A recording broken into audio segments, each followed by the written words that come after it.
1, 2, 3.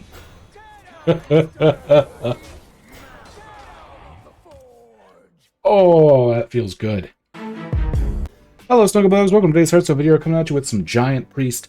I do air quotes because I don't know why, but it's because it plays the Storm Giant, and we use Melted Makers to try to get a bunch of copies of 0 mana Storm Giants. And it looks like we're going against some kind of Warlock with a Renathal, a little Control Warlock, perhaps. If that's the case, I mean, we'll just have to try to make sure that we don't play all of our stuff too early. So the purpose of the deck really is to get a Storm Giant, live long enough to forge it down to 0 mana, then play Melted Maker, forge it like 3 times, get a bunch of free copies of it, and get a bunch of 8/8s with Taunt, then use your other things like Power Chord Synchronize, Celestial Projectionist to keep getting free 8/8s or cheap 8/8s to play. As the copies that you make keep the cost of the forged version, so if you play it for 0 and then Celestial Projectionist, you get another 0 mana 8/8, which is honestly like kind of crazy when you think about it. And that's sort of the purpose. Now, much as I say that, you know what?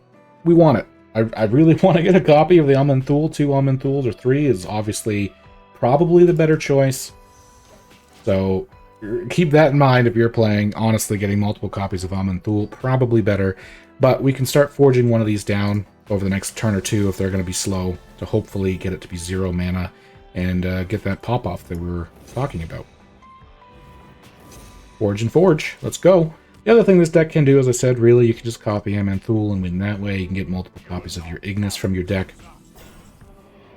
Kind of boring, you know? At least it can't attack, but they're going to get copies of it here in a sec. But we'll double forge. Like that. And let's illuminate. Get ourselves another Melted Maker. And then trade the Shard of the Naru to draw it. So now next turn might be a bit too early, weirdly enough, because the Melted Maker, this still costs 2 mana to forge, even though it costs 0. So we'd only be able to forge it once, which means we'd get a second copy. When really what we want is to be able to do that at least twice. So what we might do... Okay, for some reason it looked like it burned a lot more than 6. But I was going to say what we might do is hold off until we can play that at least twice. Obviously, I kind of just want to cannibalize, but we do have a second Melted Maker, though, I guess, right? Yeah, yeah, that'll be good pressure. We'll just play the 1 Storm Giant that we got for free. That way, next turn we can still Melted Maker, get 2 copies if we want, or play the 1 for free and Celestial Projectionist. If this one lives somehow, that would obviously be ideal, because we could get 3 copies and just play the 3 copies and keep the original in our hand for yet again another turn later. But as you can see, that's sort of the purpose. We just got a free 8/8 with Taunt. It took us a little bit of build up. A little reverb. A little rough because we actually don't have a way to deal 1 damage to that. Although it looks like at least they have to trade their 8/8 into it. We do have that now, so we can light it burns. I know that sounds weird because, you know, it only needs 1 damage, but do that. Play 1 for free. Do that. Play 1 for free. And then technically, I guess I'm just going to do it this way, because we can always synchronize later. Play that 1 for free. Boom. And we still have 1, but we're holding on to it for value reasons, because they might have ways to clear our board, right? As we just saw, they have the reverb. They may have something, some decks play Gigafin again. So if they do have Gigafin, we may just be able to cannibalize and get them back. We want refills, effectively, is what I'm getting at. Melted Maker, Celestial Projectionist, all that fun stuff. We do just have the Silence. Gets rid of that. You know what? Why not? Melted Maker. Melted Maker. Boom, boom. And weirdly enough, I do want to trade into that just so they don't have control over what they do with it, especially now that they get their Forge of Wills back. They need like a Twisting Nether here. Giant Priest. That would obviously won't always work like that. So let's go try it again and see if we have the same luck. Alrighty, well, we're going up against a warrior this time, so as long as they're not like a fast tempo-y enraged warrior, we might be able to repeat the success of the last one. That being said, we have to be careful. I didn't manage to say it the last game, I didn't say it in the last game, but if this is the kind of thing you like to see, hit the subscribe button. It really goes a long way, helps us out a ton. We are currently on our climb to 1,000, we've just hit over 700, and I can't tell you how good it feels, and I know right now we're sitting at about 89% of viewers who aren't subscribed. So it would do a huge favor for me if you could just click that button. I'd really appreciate it. Helps, like I said, I'm going to repeat myself. It helps us out a ton, helps us grow. I don't think we need 2 more Storm Giants. Celestial Projectionists.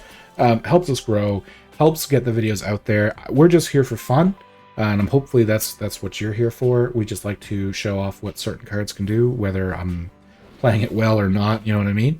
And yeah, I just thank you very much for watching. You don't have to subscribe if you don't want to, but I would truly appreciate it. Right now, we will forge the Storm Giant, get that ball rolling. The reason I took the Celestial Projectionist is because even though we don't have the Melted Maker right now, if we get this down to 0 mana, in theory, you should be able to 0 mana, copy it twice, and get still 3 0 manas out. We may even instead want to do 1 Zola to keep 1 copy permanent for when we do draw a Melted Maker down the line. Okay, that is a good light it burns target. Obviously kind of wish we could do that, but that's alright. Ooh, Amanthul is good as well, of course, as always. It's never bad. It's never a bad card. Depending on what they play, we should finally be able to get a Storm Giant down to 0. It's not the worst. I don't mind leaving that alive, I don't think.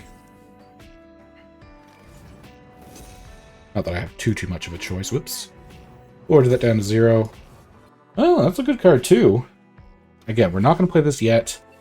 Next turn, we can play it, Zola, and Celestial Projectionist. I'm going to keep 1 in my hand, of course. Is that enough mana? 2, 5. Yeah, we'll float 1, but that's fine. Sure. Schmack. Hurts a little. Ooh, some draw power from them. Ooh. Ooh, that could be better. Okay, so we Storm Giant, right? Celestial Projectionist, get a 0 mana copy that we play. Get a 0 mana copy that we play. Get another 0 mana copy, but we're not going to play this one just to hold on to it. You know, a lot of warrior decks are back to playing Brawl again. We don't want to play into that too heavily.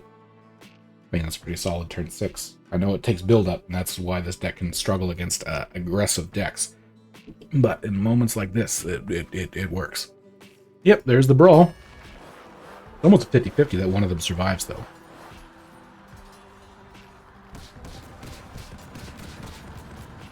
Hey, there we go. That's not too bad. Not too shabs.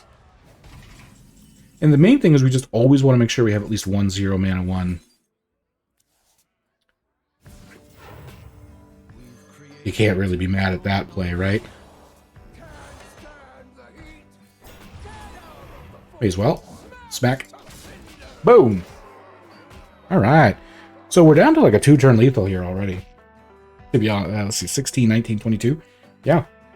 But, of course, Control Warrior, they're going to have more ways to eliminate things. It's fine. Trial by Fire. Is that enough? 2 and 3. They hit 1 with the weapon, and then the 4 and the 5, I guess, go over here, right? Rarran should be a pretty good follow-up, though. Yeah, you're going to have to hit 2, 3 in your weapon, and then...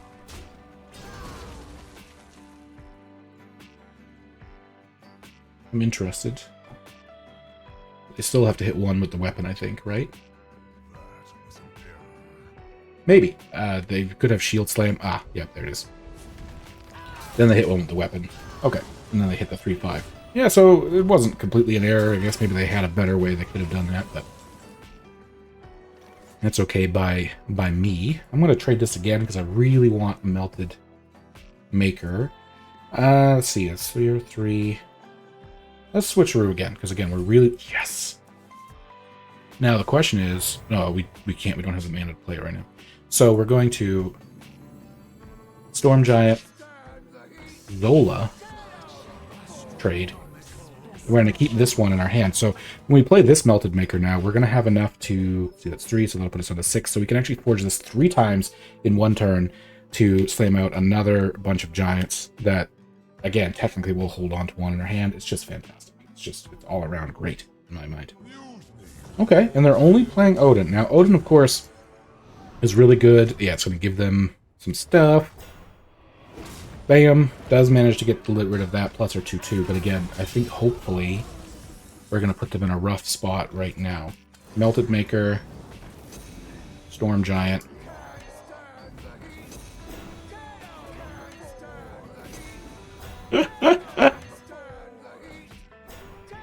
I feel like we still hold on to this one, right? Because if they brawl again, like, yeah, we're okay. We're good.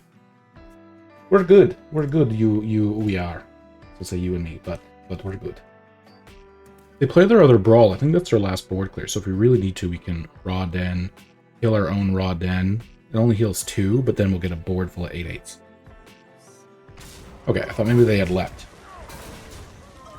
Trial by Fire. Okay, so that should potentially be another board clear for them. Forge. They can't play that, though, because that's the Bellowing Flames, I believe. So they're going to have to trade. That leaves my Melted Maker up. I don't think that's what they were hoping for, to be quite honest with you. I don't want to cannibalize just to A, heal and remove their threat.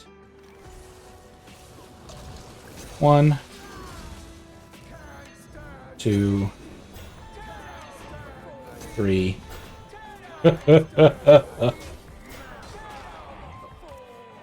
Oh, that feels good. Can't stand the heat. Look at that. Never thought this would work as well as it does. I mean, again, I know if we're their aggro, while I was testing the deck before I decided if I want to make videos, we fell against a couple Demon Hunters and Frost Death Knights that, of course, will hit you too quickly. So, feel like, again, this is not necessarily a climbing deck per se, so be wary of that outcome. For some reason, I guess I wasn't expecting Blade Storm. Kind of a downside that the Maker had 8 health. Who would have thunk? In case they have Silence, I don't know. Like, playing the Raw Den against them does feel a little strange. We might... My puppies are whining. The wifey's not home right now. Maybe she just got home. Maybe that's what they're whining about. But after hero attacks, gain 2 armor. Oh, and heavy plate. So they're just trying to live here. Which, I mean, to be honest, I'm not... Oh, I forgot. It gives them... Oh, my goodness. Yep. I was wrong on that piece. Huh. We only have 1 health left. We could heal a bit. That's fair. That hurt a lot more than for some reason, my brain was ready to handle. So, let me Storm Giant. The other one. I guess the Almond Thule. To give me a copy. Do I have any healing? No, I do not. Gain 5 armor, though, could be good. And then I guess we'll buff this. Play another one. We're gonna try to flip that script now. My brain did not think about the Odin that was played. Direct damage bash. Wow. No, kudos. Kudos to you, Sharedy Cat. Scaredy Cat is a K. It is Scaredy Cat. My apologies. Didn't see that coming. Let's see, could I have healed? I could have technically, instead of Almond Thule, I could have healed and Holy Nova to heal a little bit more, I guess. Who knows? Eventually we needed to try to flip the script. They were going to seemingly keep killing us at some point, so that is what it is. Maybe I made a misplay. Let me know what you would have done in the comments down below, and I'll see you in the next one.